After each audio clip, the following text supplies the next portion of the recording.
Magandang hapon mga kabutil. Ano na, parang nasa langit na ako, no? Wala, nandito lang ako sa bubong. Ayan mga kabutil, oh. Hindi ko na i-vlog sa inyo yung paggawa nito. Ayan, oh, nag-firewall ako dito. Ayan. Kumbaga, kailangan i-firewall kasi bukod ko may ari dito sa ila. Ayan. Ayun, tuwid na hanggang doon. Lagyan na lang bukas ito ng finishing ko pa. Ayan, papalitadahan bago alagyan niya ng flashing. Ayan, sa bagay meron flashing. Ayusin na lang mo. Ayan, o, mga hotel.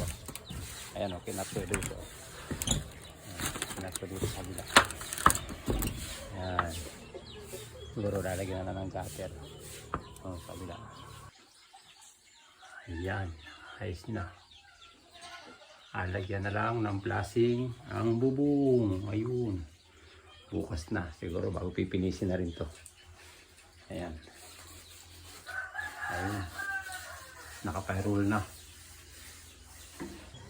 Okay mga kabutil, bago maasim siguro na. Hindi kaya ng bibig ko mga kabutil. Ayan, o, nasa ulunan ko lang yung mangga, o.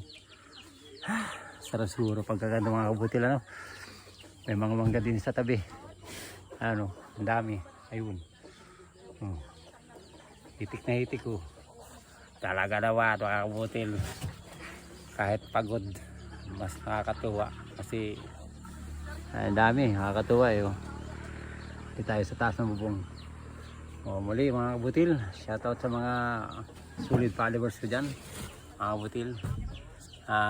Shoutout kay Virginia Largo. Ayan, nandyan sa kabila. Shoutout kay Ate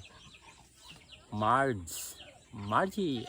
Ganda ng pangalan, parang artistahin. Shoutout kay Jumar Largo. Ayan. Tama muna. Bukas ulit. Marami pang followers sila, sulit. Hindi na lagi nanonood. Alam ko yan. Okay mga butil.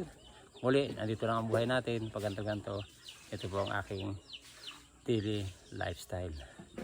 Pag hindi karpintero, farmers, builder, at marami pang iba. Yan sinasabing talentado, minsan tarantado. Joke lang mga kabutil. Muli, gusto magpapalang araw sa atin lahat. Thank you for watching. God bless all.